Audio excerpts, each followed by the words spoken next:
नमस्कार। आज हम बात करेंगे फ्रांसीसी क्रांति की। जैसा कि हम सभी जानते हैं कि 18वीं सदी का अंत मानव इतिहास में एक ऐसे भूकंपीय परिवर्तन का साक्षी बना है जिसने न केवल यूरोप के राजनीतिक मानचित्र को हमेशा के लिए बदला है, बल्कि अटलांटिक से लेकर हिंद महासागर तक मानव समाज की सोचने की दिशा को भी परिवर्तित कर दिया।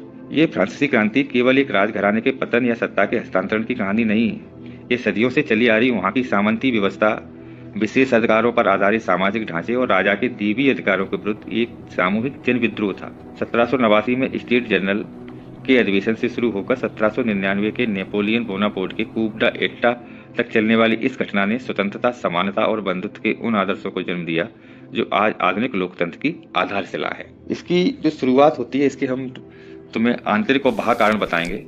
वैसे तो फ्रांस की दुनिया का सबसे समृद्धशाली, शक्तिशाली और वैभवशाली राष्ट्र दिखता था, लेकिन अंदर ही अंदर फ्रांस में कुछ और ही घट रहा था। आज एक आर्थिक और राजनीतिक तौर पर फ्रांस के अंदर जो घटने वाली घटना है, उन्होंने फ्रांस को एक क्रांति के लिए उकसाया और वो उस क्रांति ने फ्रांस की सामाजिक, आर्थिक और राजनीतिक दिशा, सोच सब बदल के रख दिया। पहला, इसके कुछ कारण थे। पहला कारण हम बताते हैं।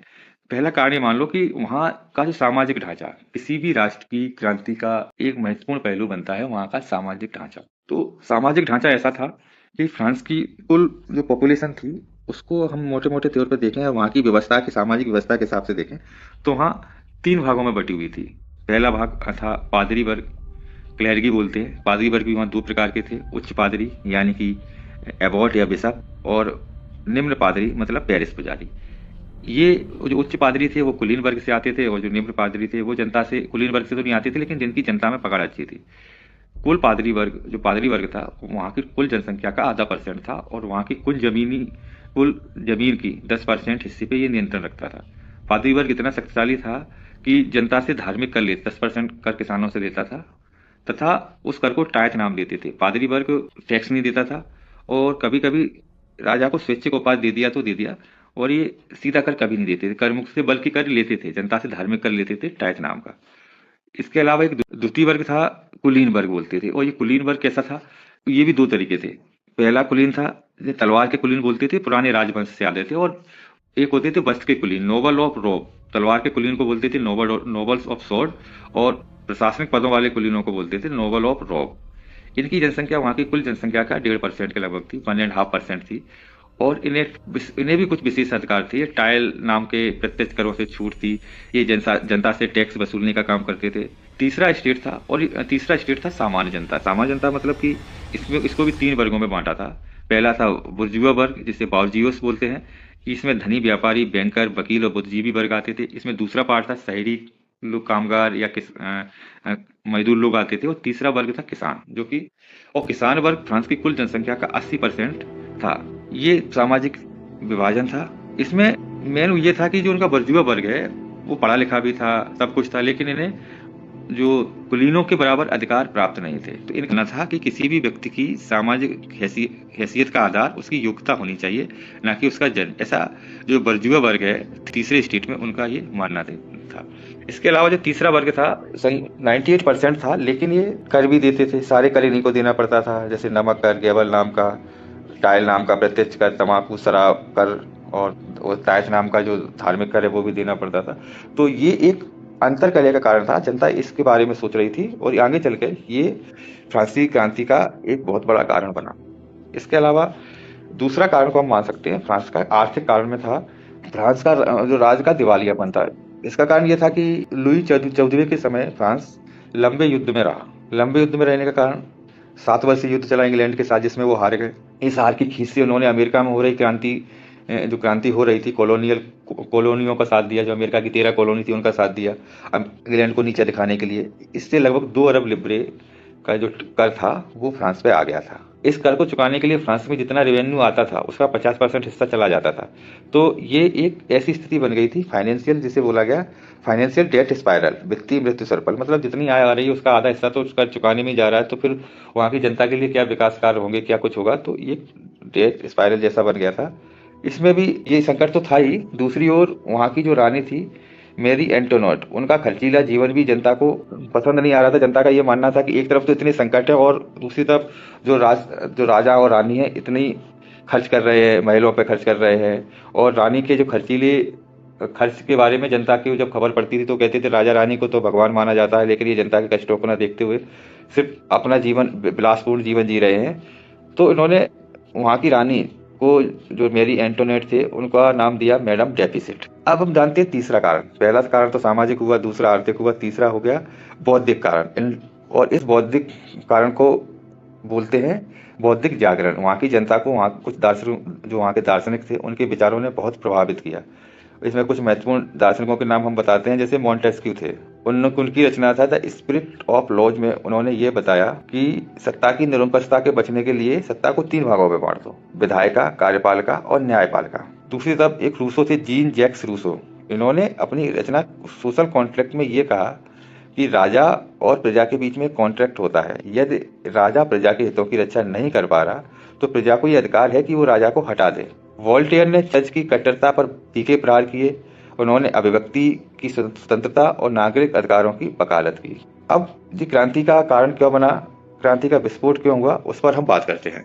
क्या हुआ, जब फ्रांस वित्तीय दिवालियेपन से गूंज रहा था तो वहाँ के वित्त मंत्री थे, जो अब लुई 16वें का समय था, तो उनके वित्त मंत्री नेकर थे और कैलोन।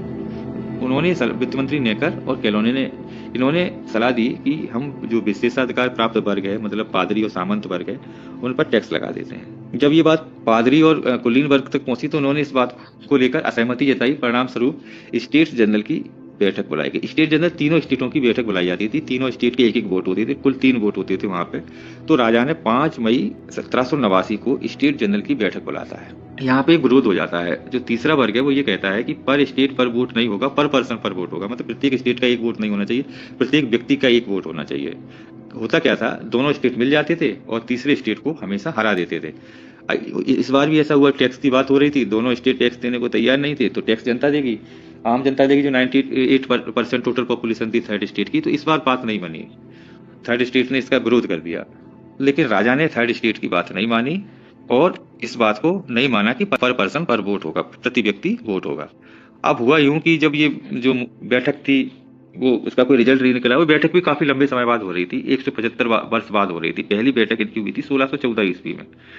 तो अब क्या हुआ, राजा बात नहीं मानता है इनकी। तो 17 जून 1789 के लगभग कुछ ही समय बाद वो थर्ड स्टेट कह देता है, खुद को ही राष्ट्र मान लेता है और अपनी एक नेशनल असेंबली बना लेता है। अब जब 98% पॉपुलेशन इनकी है और खुद की असेंबली बना लेते हैं, फिर भी राजा क्या करता है, 20 जून को जो उनकी नेशनल असेंबली है वहां ताला डलवा देता है। जब वो सभा में जाने के लिए हैं तो देखते हैं, थर्ड स्टेट के लोग ऐसा देखते हैं जिन्होंने नेशनल असेंबली अपनी बनाई थी कि वहां ताला डला हुआ है। तो पास के ही ग्राउंड में जाके वो इकट्ठा होते हैं और वहां शपथ लेते हैं कि हम तब तक अलग नहीं होंगे जब तक फ्रांस को एक नया संविधान नहीं दे देंगे। जिस जगह वो इकट्ठे हुए वो टेनिस कोर्ट था और इसीलिए इस घटना को टेनिस कोर्ट की घटना बोलते हैं, या इस शपथ को टेनिस कोर्ट की शपथ बोलते हैं। अब क्या हुआ कि ये तो उन्होंने 20 जून को शपथ ले ली, लेकिन जून और जुलाई का वो दौर रहा कि काफी अंधविश्वास, काफी मतलब कि अफवाहें फैलने लगी इधर से उधर। तो राजनीतिक उथल पुथल का भी दौर था, अफवाहों का भी दौर था। तो 14 जुलाई के लगभग फ्रांस की जनता को, पेरिस में ये अफवाह फैल गई कि राजा ने नेशनल असेंबली को भंग करने के लिए भाड़े के सैनिक बुलाए हुए हैं और वो वहां के लोकप्रिय वित्त मंत्री नेकर को भी बर्खास्त कर रहे हैं। भीड़ क्रोधित हो गई और उन्होंने वहां पे एक बास्टील का किला है उस पर आक्रमण कर दिया। वो आक्रमण करने की वजह थी, फ्रांस जो जनता थी हथियार की, उसे लग रहा था कि वहां पे हथियार हैं। जब वहां गए तो वहां पे कैदी थे, तो जनता ने उन कैदियों को छुड़ाया और वहां के कमांडर की हत्या कर दी। 7 कैदी थे। ये प्रतीकात्मक रूप में ऐसा मैसेज दिया गया, ये ऐसा मैसेज राजा के पास गया कि अब राजा की शक्ति प्रजा में निहित हो गई है।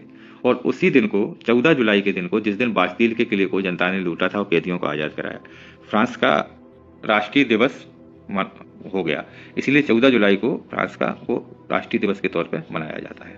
ये तो पेरिस की बात थी। आसपास के गाँव में भी वहाँ एक ऐसी स्थिति उत्पन्न हो गई कि सामंतों ने क्या है, जनता की फसलों को बर्बाद करने के लिए किराए के सैनिक बुलाए हुए हैं।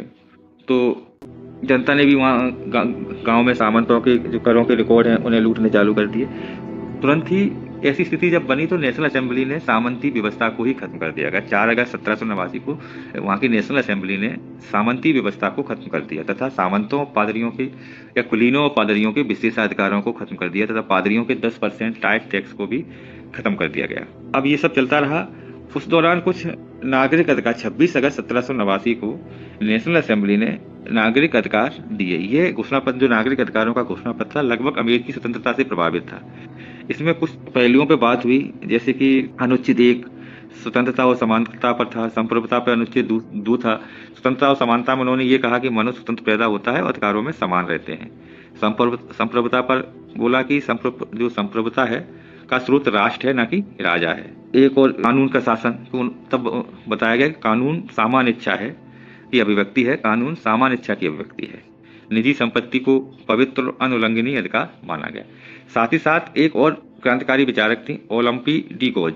इन्होंने भी 1791 में बाद में महिला अधिकारों की वकालत की और इन्होंने कहा महिलाएं जन्म से स्वतंत्र होती हैं, अधिकारों में पुरुषों के समान होती हैं। लेकिन इनके विचारों को आतंक के राज के दौरान दबा दिया गया और इन्हें गुलेटिन पर चढ़ा दिया गया था। 26 अगस्त 1789 को ये घोषणा पत्र जारी हुआ था। उसके बाद 1791 में संविधान का मसौदा तैयार हुआ और उसमें ये कहा गया कि जो फ्रांस की नेशनल असेंबली है उसने ये माना कि अब कानून बनाने का अधिकार वहाँ की लेजिस्लेटिव असेंबली को जाएगा। अब लेजिस्लेटिव असेंबली ही पढ़ी जाएगी तथा वहाँ नागरिकों को दो तरीके में बांट दिया। पहला जो सक्रिय नागरिक थे, दूसरा निष्क्रिय नागरिक। सक्रिय नागरिक वो नागरिक होते हैं जो कम से कम 3 दिन की मजदूरी के बराबर टैक्स देते हैं।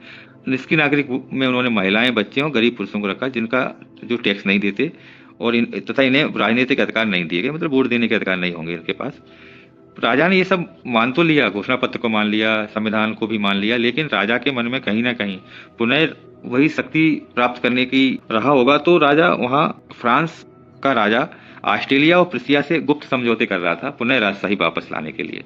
और एक बार जब राजा उसका परिवार जा रहा था कहीं, तो वर्साय नामक स्थान पर पकड़ लिया गया। राजा उसका परिवार भेष बदल के जा रहा था। इस घटना ने राजा की विश्वसनीयता को पूरी तरीके से नष्ट कर दिया। जून 1791 में राजा पकड़ा गया था। अब घटना आती 1792, 10 अगस्त 1792 के लगभग, जो वहाँ की लेजिस्लेटिव असेंबली, अब नेशनल असेंबली का काम खत्म हो गया। अब लेजिस्लेटिव असेंबली थी जो कानूनी मुद्दों पर कानून बनाती थी तथा राजा को प्रस्ताव भेजती थी, राजा साइन करके थी। राजा की उस समय देख लिया गया था, तो इस राजा की विश्वसनीयता पूरी तरह से दांव पे आ गई थी। राजा अभी भी महलों में रहता था। लेकिन 10 अगस्त 1792 को एक ऐसी घटना घटी कि लेजिस्लेटिव असेंबली उस समय ऑस्ट्रेलिया और प्रुसिया पर आक्रमण करने का कानून बना रही थी। उसी समय जो प्रुसिया का कमांडर था ड्यूक ऑफ ब्रंसविक ने यह कहा, अगर ऐसा पेरिस ने किया तो पेरिस को नष्ट कर दिया जाएगा। इससे फ्रांस की जनता भड़क गई और 10 अगस्त 1792 को फ्रांस को जो क्रांति हुई थी और जो असेंबलियां बन रही थी उसमें कई ग्रुप शामिल थे। तो उन्हीं में एक ग्रुप था जैकोबिन क्लब ने ट्यूदरीज पैलेस जहाँ राजा रहता था वहां जाकर राजा को बंदी बना लिया। अब जब राजा को बंदी बना लिया तो वहां पे एक नई लेजिस्लेटिव असेंबली की जगह क्या बना, नवनिर्वाचित सभा बनी जिसे कन्वेंशन कहा गया, क्योंकि राजा बंदी, अब राजा है नहीं। 21 सितंबर 1792 को कन्वेंशन ने राजतंत्र को हमेशा के लिए समाप्त कर दिया, क्योंकि अब राजा ही नहीं है तो राजा को समाप्त कर दिया तथा लुई 16वें पर 21 जनवरी 1793 को मुकदमा चलाया और उन्हें फांसी दे दी गई, सार्वजनिक रूप से फांसी दे दी गई राजा को। ये ऐसा तथा उसके बाद वहाँ की रानी को भी फांसी दे दी गई। 21 जनवरी 1793 को राजा और रानी को फांसी दे दी गई थी। रानी को तो 21 जनवरी 1793 के बाद दी गई थी, लेकिन राजा को 21 जनवरी 1793 को फांसी दे दी। अब आता है आतंक का राज। आतंक का राज मतलब कि राजा की मृत्यु के बाद फ्रांस संकटों से घिर गया, क्योंकि ब्रिटेन, हॉलैंड, स्पेन ये सब फ्रांस के खिलाफ युद्ध कर रहे थे। तो वहाँ की जो अब थी क्या, लेजिस्लेटिव असेंबली खत्म हो गई, अब था कन्वेंशन का दौर। कन्वेंशन ने एक गुट बनाया, 12 सदस्य थी, एक जन सुरक्षा समिति बनाई और इस जन सुरक्षा समिति को बहुत ज्यादा अधिकार दे दिए। इस जन सुरक्षा समिति के जो है प्रमुख नेता बने मैक्सिमिलियन रॉबेस्पियर। उनका ये मानना था कि सद्गुण के बिना आतंक घातक है और आतंक के बिना सद्गुण शक्तिहीन। ये इन्होंने इतना फ्रांस की जनता को भी परेशान किया और एक समय ऐसा आया कि इनका दमन तंत्र इतना ज्यादा हो गया क्योंकि उन्होंने अपने साथी को भी नहीं छोड़ा और उसी दमन तंत्र की आग में खुद भी जल गए। इन्होंने संदेह के आधार पर लोगों को पकड़कर फांसी पर लटकाना, मतलब गुलेटिन पर लटकाना चालू कर दिया। इनके आतंक के राज में 16,000 से 40,000 के लोग लगभग फ्रांस में मारे गए। जब इनके खुद के ही साथियों ने इनका विरोध चालू करना शुरू किया तो इनके एक साथी थे जॉर्जस डेंटम। जब इन्होंने ये कहा कि ये सब गलत है, इतना नहीं करना चाहिए, तो इन्होंने डेंटम को भी फांसी पर चढ़ा दिया। इसके खिलाफ क्या हुआ, कन्वेंशन के लोग इनके खिलाफ हो गए और इन्हें 27 जुलाई 1794 को पकड़कर बिना मुकदमा चलाए फांसी पर टांग दिया गया। अब क्या हुआ, रॉबेस्पियर का जैसे ही पतन हुआ तो सत्ता को फिर जो वहाँ का बुर्जुआ वर्ग है उन्होंने अपने हाथ में लेना चालू किया और 1795 में एक नया संविधान लागू किया गया और इसको और एक कार्यपालिका शक्ति बनाई गई और उस कार्यपालिका शक्ति के सदस्यों को डायरेक्टरी कहा गया। जो 5 सदस्य होते थे तो अब देखो, पहले नेशनल असेंबली बनाई, फिर लेजिस्लेटिव असेंबली आई सत्ता में, उसके बाद फिर कन्वेंशन और अब डायरेक्टरी। अब इन सब के दौर में एक चीज रही कि जनता संतुष्ट नहीं रही। डायरेक्टरी में भी बहुत भ्रष्टाचार, अस्थिरता, आर्थिक पतन, भ्रष्टाचार, ये सारी चीजें रही। जनता को तलाश थी एक मजबूत सैन्य कमांडर की, और वो जनता की पूरी हुई 1799 के लगभग। नेपोलियन ने सेना की मदद से डायरेक्टरी को भंग कर दिया। उसने डायरेक्टरी को भंग करके डायरेक्टरी के स्थान पर कंसुलेट की शासन की स्थापना की, और स्वयं प्रथम कंसुलेट बना। उसने कहा कि मैं यहाँ का प्रथम कंसुलेट हूँ। इतिहासकार इस घटना को फ्रांसीसी क्रांति का अंत मानते हैं, क्योंकि नेपोलियन ने घोषणा की क्रांति उन सिद्धांतों पर स्थापित है जिन्होंने इसे शुरू किया था, अब यह समाप्त हो चुकी है। नेपोलियन ने कुछ सुधार किए, जिसे नेपोलियन कोड कहते हैं। तो नेपोलियन ने कानून के समक्ष समानता स्थापित की, जन्म आधारित विशेषाधिकार समाप्त किए और निजी संपत्ति के अधिकारों को सुरक्षित किया। शिक्षा में सुधार लाने के लिए नेपोलियन ने चर्च के प्रभाव को कम किया, राज्य में नियंत्रण लाए तथा जो माध्यमिक स्कूलों की स्थापना की, जिसे लियसी बोलते थे, जो मेरिट्स पर आधारित थे। अब ऐसा ही नहीं कि सिर्फ फ्रांस में ही इस क्रांति के प्रभाव हुए, अन्य जगह पे भी फ्रांसीसी क्रांति के कुछ देखने को मिली। जैसे कि मैसूर, उस समय भारत का स्थिति थी 1794 के लगभग। मैसूर की राजधानी श्रीरंगपट्टनम में फ्रांसीसी सैनिकों ने एक जैकोबिन क्लब की स्थापना की थी। वहाँ के जो शासक थे टीपू सुल्तान ने न केवल इस क्लब की गतिविधियों को अनुमति दी थी, बल्कि उन्होंने क्लब के सदस्यों को नागरिक टीपू के रूप में संबोधित करने की अनुमति भी दी थी। उन्होंने रंगपट्टनम में मिलकर स्वतंत्रता का वृक्ष लगाया था। इसका एक और मिलता है कि 1798 में नेपोलियन ने टीपू सुल्तान को एक पत्र लिखा था, जिसमें टीपू को के जुए से मुक्त कराने की इच्छा जाहिर की थी। वो लोहे का जुआ मतलब अंग्रेजों से मुक्त कराने की इच्छा जाहिर की थी। हालांकि ये मतलब टीपू तक कभी नहीं पहुंची, और 1799 में लॉर्ड बेलेजली को ये पता चला, तो उन्होंने टीपू के खिलाफ युद्ध की घोषणा कर दी। परिणाम स्वरूप टीपू की मृत्यु। अब फ्रांसीसी क्रांति से क्या हुआ, फ्रांसीसी क्रांति से क्या क्या सकारात्मक विरासत मिली जनता को और क्या नकारात्मक, इसको ओवरऑल देख लेते हैं। देखो, पहला तो राजनीतिक विरासत जनता को मिली। इससे यह स्थापित किया गया कि संप्रभुता जनता में निहित है, न कि राजा में, और राष्ट्रवाद है उसकी भावना को भी जगाया गया। सामाजिक विरासत ये मिली, इसने वर्ग आधारित विशेषाधिकारों को समाप्त कर योग्यता आधारित समाज की नींव रखी। दास प्रथा और महिलाओं के अधिकारों के मुद्दों को पहली बार राजनीतिक पटल पर लाया गया। प्रशासनिक विरासत में मानते हैं कि नेपोलियन कोर्ट और मैट्रिक प्रणाली को दुनिया के मानकीकृत प्रशासन और कानून का पाठ पढ़ाया। वैचारिक आधुनिक मानवाधिकारों की अवधारणा को जन्म लिया। और एक नेगेटिव पहलू ये रहा कि आतंक के राज और दशकों के नेपोलियन युद्धों को जन्म दिया गया। ये भी सही है, आतंक के राज के दौरान काफी लोगों को मारा गया था, और नेपोलियन के बाद युद्ध बहुत हुए।